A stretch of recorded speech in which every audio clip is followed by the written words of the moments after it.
Chers abonnés, bonjour, autre temps, non pas autre mœurs, mais autre décor.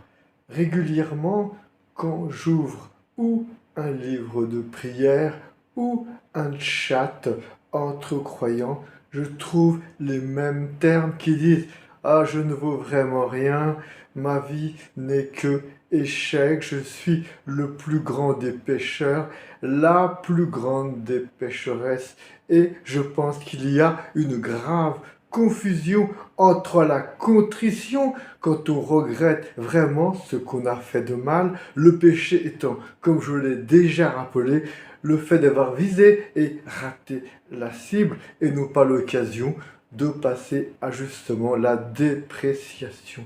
Il ne faut pas confondre la contrition qui repose sur des paroles, des actes, des pensées, des omissions réelles, et cette façon de s'écraser devant les autres, voire devant Dieu, en disant « je suis mauvais et sans Dieu je ne suis rien », c'est tout à fait faux. La preuve, le psaume 23 nous rappelle « je te bénis Dieu de ma vie pour la merveille que je suis ». Je crois que quelque part, il faut s'interdire toute dépréciation, même si l'intention est bonne, même si l'on croit être en contrition. Souvenons-nous de cette petite parabole de l'évêque, du prêtre et du sacristain.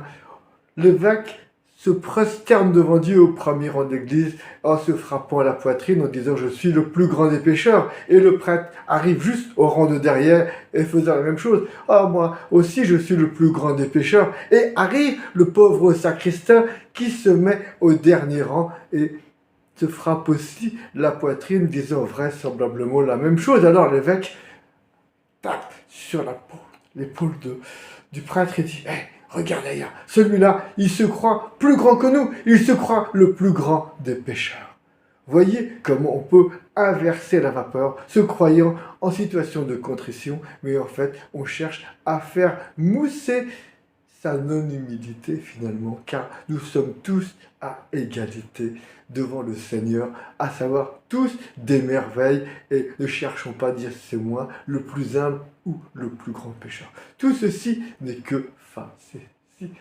Chères auditrices, chers abonnés, je vous laisse méditer sereinement sur cette facile confusion entre contrition et dépréciation. À très bientôt, comme d'habitude.